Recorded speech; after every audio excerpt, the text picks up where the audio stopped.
E aí, Brasil, é mais um vídeo meu aqui no canal. Hoje eu vou falar sobre educação. Eu gosto muito sobre esse tema, eu que venho da escola de base. Sei que a educação no Brasil é um sistema de administrar pobre, assunto que me interessa principalmente no combate à desinformação. Por que que a educação brasileira não anda? Por conta do excesso de desinformações que existem na rede. É muita desinformação que desde o Olavo de Carvalho falando lá nos vídeos deles lá nos Estados Unidos, sem ter uma percepção de Brasil. É o que a Joyce Hasselman fala lá na Câmara dos Deputados, falando que a educação brasileira não precisa de mais dinheiro. É claro que precisa de mais dinheiro sim, principalmente falando de estados e municípios. E a Tabata, a nova deputada, falando a respeito de se colocar o Fundeb na Constituição. Por mais que isso tenha o seu mérito, não é o que realmente importa. Eu já falei um pouco dos problemas estruturais na educação no vídeo anterior, sobre pedir os generais para tutelarem a educação. Se vocês quiserem parar esse vídeo aqui e assistir esse vídeo primeiro, é importante. Aí depois que vocês assistirem, vocês retomem esse vídeo. Porque hoje eu quero contestar o vídeo do Ideias Radicais e tudo aquilo que ele vem falando sobre a educação. Porque ele sempre fala da educação como coisa genérica. O último vídeo que ele fez, eu vou deixar aqui o link do vídeo dele aqui na descrição dos meus vídeos, ele sempre fala de forma genérica. É igual da última vez que ele falou junto em companhia de um amigo dele, citou até que o MEC nem deveria existir, imagina. Isso tudo para fazer o proselitismo anarco dele, e isso sem tocar um ponto essencial ou uma linha que você poderia ali traçar um processo de que por que a educação brasileira não funciona ou por que ela é deficiente. Ao contrário de mim, eu já sei. Primeiro, eu sei que um dos pilares é a questão do professor. Ele é desvalorizado desde a República. Não teve alguma valorização no governo Getúlio Vargas, mas essa desvalorização veio logo em seguida com a ditadura militar. Aí, muito ao contrário de Singapura, muito ao contrário do que os países, o Lee Sin-kong falou no programa Roda Viva. Outro pilar é o orçamentário. Os estados e municípios recebem muito menos recursos do que a educação federal. Então, uma boa parte dos recursos, 75%, fica para a educação federal, para as universidades federais, os centros técnicos federais, e que, na realidade, isso daí só gerou corporativismo que queimou o museu. Isso é fato. Outra coisa, os estados e municípios ficam com apenas 25% desse orçamento, que seria integrado com mais 25% do próprio estado, na questão das escolas estaduais e do município, as questões da escola estadual, das escolas municipais. Então aí há uma distorção, porque os estados eles são os responsáveis pelo ensino médio no Brasil, e as escolas municipais pelo primário e o fundamental. Então há essas divisões aí de competências, e falta mesmo também, além desse pilar, o pilar pedagógico, que é a questão da formação dos professores. E mesmo que haja uma carreira melhor para o professor, no Brasil ainda não há essa valorização. Nós temos uma cultura de valorizar as autoridades erradas. Valorizamos o juiz, o procurador, o policial, valorizamos o político, mas não valorizamos o professor. Então é preciso de ter essa conscientização. Que o Rafael ele não fala absolutamente nada dentro desse contexto mais estrutural da educação, e é preciso tratar a educação com essa seriedade. Ele faz ali conjecturas. No primeiro vídeo que ele fez com o cara lá, eu vou deixar aqui o link aqui, ó, vou deixar o texto aí para contextualizar. Ele fala que há muita burocracia, concordo de fato, fala que o MEC não deveria existir. Eu acho que o vídeo chama Problemas na Educação Estatal, Ideias Radicais. Aí ele cita as notas do IDEB, aí começa a falar sobre a questão da educação superior. As 200 horas letivas é pouca, o que eu até mesmo concordo, acho que precisa de ter uma expansão da hora da carga horária no Brasil, e aí ele cita do descompasso da educação, que vem ali eu sei que vem do século XVIII, né? E cita coisas freirianas, fala que o brasileiro é um cidadão lacrador semi-analfabeto, coisa que eu concordo, principalmente olhando por perspectiva a essa eleição. Que ele cita ali o idealismo libertário dele, citando a Finlândia, e não fala com autoridade, sabe? Ele fala aqui de revogar leis, o apelo à autoridade. Não sei se ele está citando isso do professor, mas a questão da autoridade aí já é um outro problema que incide aí questões até sociológicas. Principalmente aí o que a gente vê do meu próprio idealizador, que é o Oliveira Viana. Eu falo que ele é o idealizador do canal no sentido de que eu não vou aproveitar todas as ideias dele, mas eu vou me orientar em coisas que ele falou. E principalmente há de discutir essa característica autoritária do brasileiro, violenta do brasileiro, porque a maioria dos professores hoje enfrenta dificuldades para dar aula, principalmente com a disciplina. 20% do tempo da aula já é perdido aí. Então tem que discutir também o preparo que esses alunos têm antes de receber a educação cognitiva, que é a educação da escola.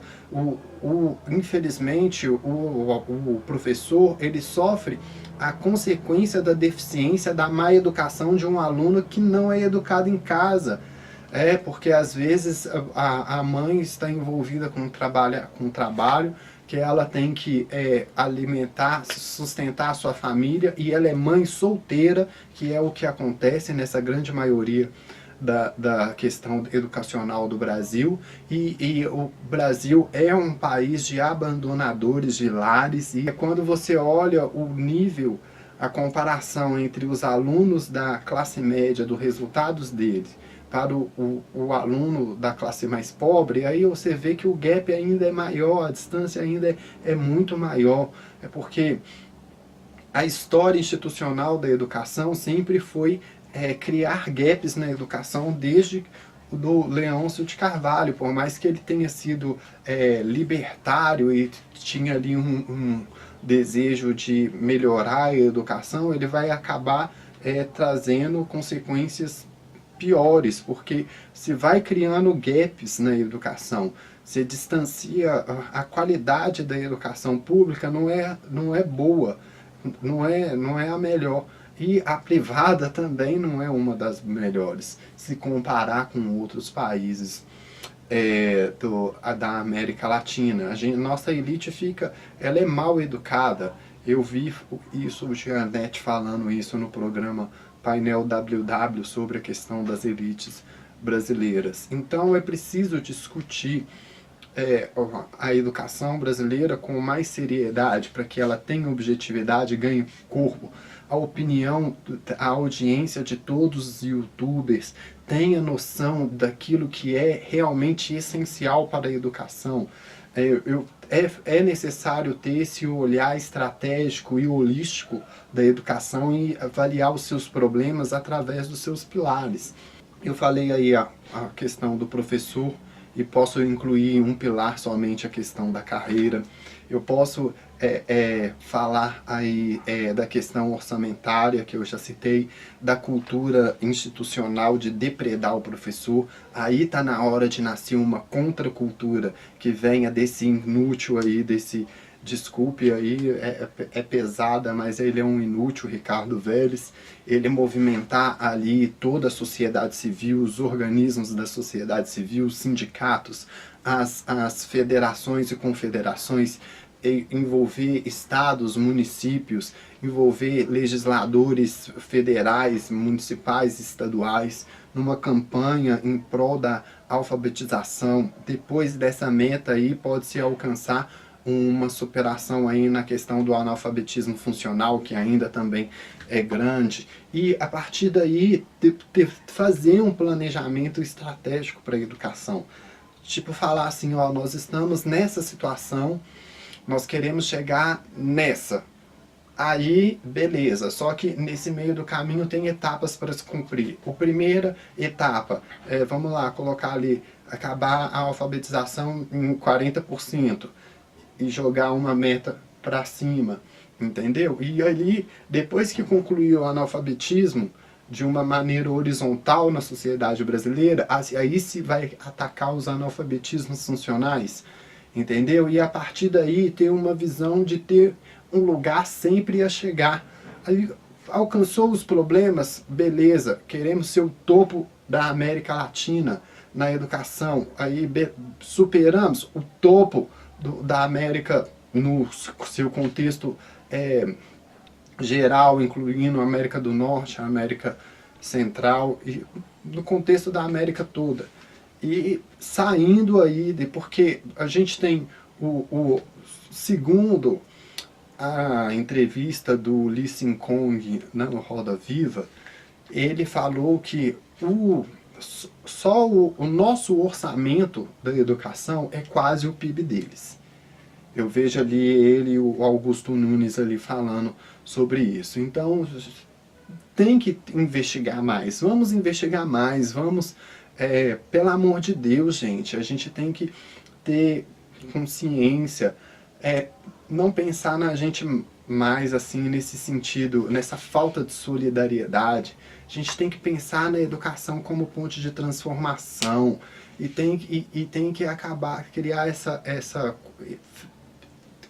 contracultura de uma valorização do professor, da valorização da educação e pensar a educação como um ecossistema. O Lee Sin-kong fala isso, Singapura não é ninguém, quem somos nós para questionar a Singapura na fila do PISA, né? Para fazer aí meio que uma piada pronta aí da questão da educação.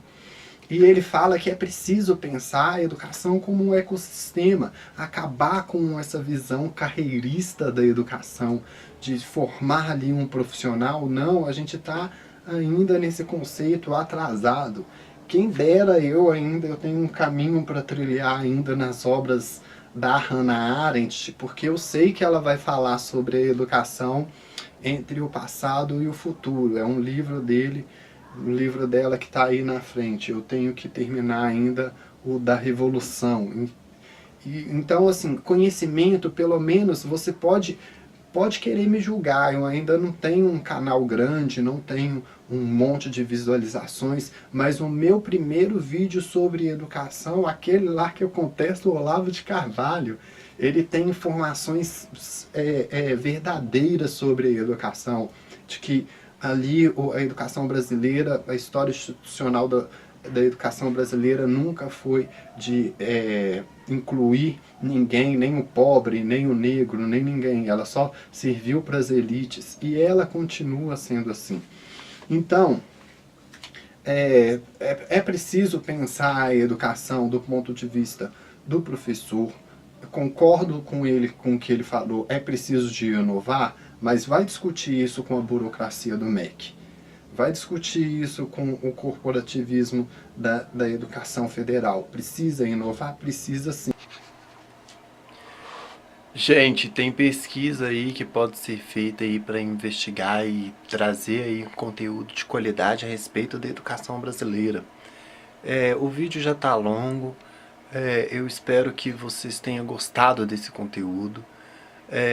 Ajude o meu canal aí a ser projetado para mais pessoas. Comente aí, deixe o seu comentário, curta o vídeo e, se possível, também assine e me ajude aí a espalhar essa minha perspectiva sobre esse Brasil desigual como é que é, e também conseguir melhorar o nível da qualidade do debate a respeito da educação brasileira, que para mim é a ferramenta necessária para emancipar o pobre, acabar com a desigualdade, diminuir a pobreza e, de fato, fazer com que o Brasil seja um país mais justo. Então eu peço aí a curtida e o seu like. Se você concordou comigo até aqui, deixa aí o seu comentário e a gente se encontra aí nos próximos vídeos, tá ok? Até mais.